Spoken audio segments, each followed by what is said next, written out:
Good morning, students. We are reading lesson second, Bringing Up Kari, and today we have to read from page number 10.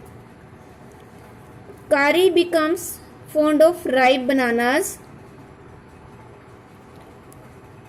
कारी becomes fond of ripe bananas, यानी कि कारी जो है वो अब bananas केलों का शौकीन हो जाता है. He believes in self help, और अब वो अपनी यानी कि खुद ही अपने काम करने में भरोसा रखता है.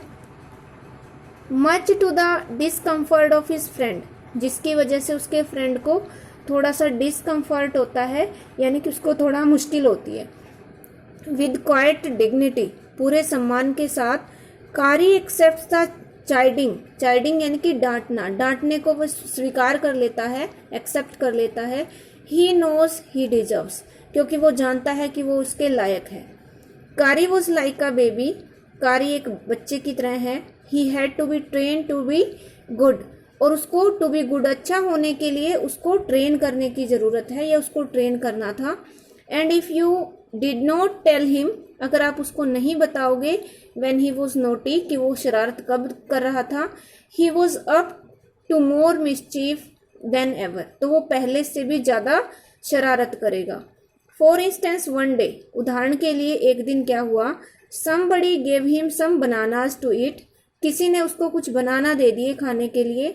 Very soon he developed a great love for ripe bananas, और बहुत जल्दी ही उसने एक बहुत ज़्यादा उसने प्यार विकसित कर लिया राइप बनानाज के लिए, पके हुए केलों के लिए, यानी कि शौकीन हो गया वो पके हुए केले खाने का. We use to keep large plates of fruit on a table near a window in the dining room. तो राइटर इसमें कहता है कि हम डाइनिंग रूम में विंडो के पास ऑन अ टेबल, एक टेबल पर, मेज पर बड़ी बड़ी प्लेट्स रख देते थे फ्रूट्स की. वन डे, एक दिन, all the bananas on that table, उस टेबल के ऊपर सारे बनानास डिसअपियर्ड, गायब हो गए. And my family blamed the servants, और मेरे परिवार ने नौकरों को ब्लेम किया, नौकरों पर आरोप लगाया. For eating all the fruit in the house, घर में जितने जो फ्रूट्स रखे थे उनको खाने के लिए नौकरों को उन्होंने कहा कि उन्होंने खाए हैं.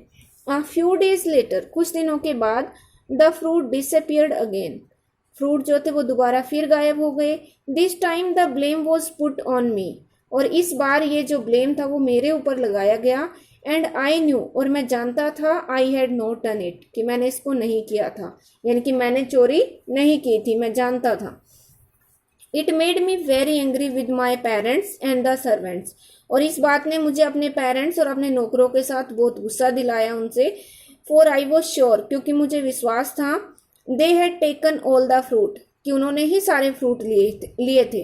The next time the fruit disappeared, और अगली बार जब फ्रूट गायब हुए, I found a banana all smashed up in Kari's pavilion, तो मुझे एक बनाना मिला कारी के तंबू में.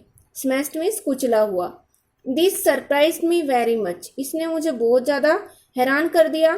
For I had never seen fruit there, and as you know he had always lived on twigs, क्योंकि मैंने कभी भी वहाँ फ्रूट्स नहीं देखे थे, और जैसा कि आप जानते हो कि वो तो छोटी छोटी टहनियाँ खाकर जीवित रहता था. Next day while I was sitting in the dining room, अगले दिन जब मैं भोजन कक्ष में बैठा हुआ था, wondering whether I should take some fruit from the table, wondering means ये सोचते हुए कि क्या मुझे फ्रूट लेना चाहिए टेबल के ऊपर से. विदाउट माई पेरेंट्स परमिशन, अपने माता पिता की परमिशन के बिना क्या मुझे लेना चाहिए कोई fruit. A long black thing, एक लंबी सी काली सी चीज, very much like a snake, बिल्कुल सांप जैसी दिखने वाली, suddenly came through the window, अचानक विंडो में से आई. And disappeared with all the bananas, और एक तरह से वो सारे बनानाज लेकर, सारे केले लेके गायब हो गई. I was very much frightened, मैं बहुत ज़्यादा डर गया. Because I had never seen snakes eat bananas, क्योंकि मैंने कभी भी सांपों को बनाना खाते हुए नहीं देखा था. And I thought it must be a terrible snake, और मैंने सोचा कि यह तो बहुत भयानक सांप होगा. That would sneak in means अंदर घुसना, एंड टेक फ्रूट, यानी कि जो अंदर घुस गया और उसने फ्रूट लिए. I crept out of the room, crept होता है जमीन पर रेंग के चलना, तो मैं कमरे से मतलब नीचे जमीन पर रेंगते हुए बाहर निकला। And with great fear in my heart, और अपने हृदय में, अपने दिल में बहुत ज्यादा डर के साथ ran out of the house, घर से बाहर भागा। फीलिंग श्योर दैट, ये भरोसा करते हुए, the snake would come back into the house, कि जो सांप है दोबारा फिर घर में आएगा वापस। ईट ऑल द फ्रूट, सारे फ्रूट खाएगा। And kill all of us, और हम सबको मार देगा। एज आई वेंट आउट, जैसे ही मैं बाहर निकला, I saw Kari's back disappearing in the direction of the pavilion, तो मैंने कारी की पीठ देखी और वो अपने तंबू की तरफ जाता हुआ गायब हो रहा था। And I was so frightened, और मैं इतना डर गया था, that I wanted his company to cheer me up, कि मैं अब उसकी कंपनी चाहता था, उसका साथ चाहता था, जिससे मैं खुश हो सकूं। आई रैन आफ्टर हिम, मैं उसकी तरफ भागा, उसके पीछे भागा। इनटू द पेवेलियन, उसके तंबू की तरफ। And I found him there eating bananas, और मैंने उसको वहां केले खाते हुए पाया। I stood still in astonishment, यानी कि मैं हैरानी के साथ खड़ा हो गया। The bananas were lying strewn, strewn होता है बिखरे हुए, लाइंग मतलब नीचे पड़े रहना, और केले जो थे वो नीचे बिखरे पड़े थे। ऑल अराउंड हिम, उसके आसपास। ही स्ट्रेस्ड आउट हिज ट्रंक, उसने अपनी सूंड फैलाई। एंड रीच्ड फॉर वन, यानी कि एक केले की तरफ अपनी सूंड उसने पहुंचाई। फार अवे फ्रॉम, जो दूर थी वहां से। वेयर ही वॉज स्टैंडिंग, जहां पे वो खड़ा था। That instant the trunk looked like a black snake, that instant यानी कि उस क्षण, उस समय जो ट्रंक थी वो बिल्कुल काले सांप की तरह दिख रही थी। एंड आई रियलाइज्ड दैट कारी वॉज द थीफ, और मैंने महसूस कर लिया था कि कारी ही चोर था। आई वेंट टू हिम, मैं उसके पास गया। Pulled him out by the ear, कान पकड़ के उसको बाहर खींचा। एंड जॉयसली यानी कि खुशी से, शॉक्ड माई पेरेंट्स, अपने माता पिता को दिखाया, दैट इट वॉज कारी, कि यह कारी था। एंड नॉट आई, मैं नहीं।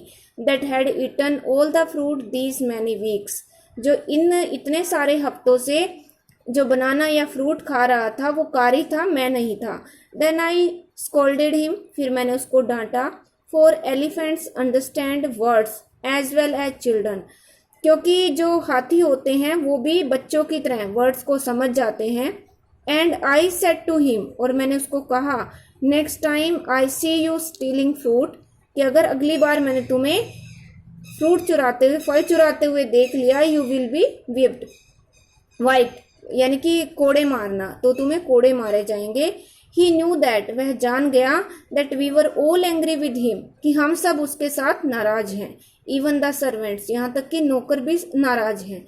His pride was so injured, और उसका जो सम्मान था, उसकी जो इज्जत थी, वो इतनी ज़्यादा इंजर्ड हुई, इतना मतलब एक तरह से घातक प्रहार हुआ उसके ऊपर, that he never stole another thing, कि उसने कभी कोई दूसरी चीज़ नहीं चुराई। फ्रॉम द डाइनिंग रूम, भोजन कक्ष से।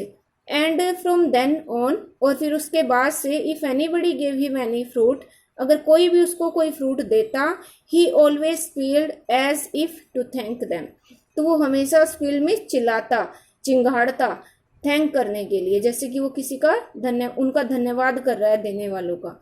N elephant is willing to be punished for having done wrong, एक जो हाथी होता है वो हमेशा विलिंग होता है, इच्छुक होता है पनिशमेंट के लिए, यानी कि सजा पाने के लिए। फॉर हैविंग डन रॉन्ग, अगर उसने कुछ गलत किया हो तो वो हमेशा ही सजा पाने का इच्छुक रहता है। But if you punish him without any reason, पर अगर आप उसको बिना किसी रीजन के सजा देते हो, ही विल रिमेंबर इट, तो वो उसको याद रखेगा। एंड पे you back in your own coin, और वो अपने ही तरीके से उसका आंसर देगा। So the remaining part of this lesson we will read it tomorrow, and you have to read this lesson very well. Thank you.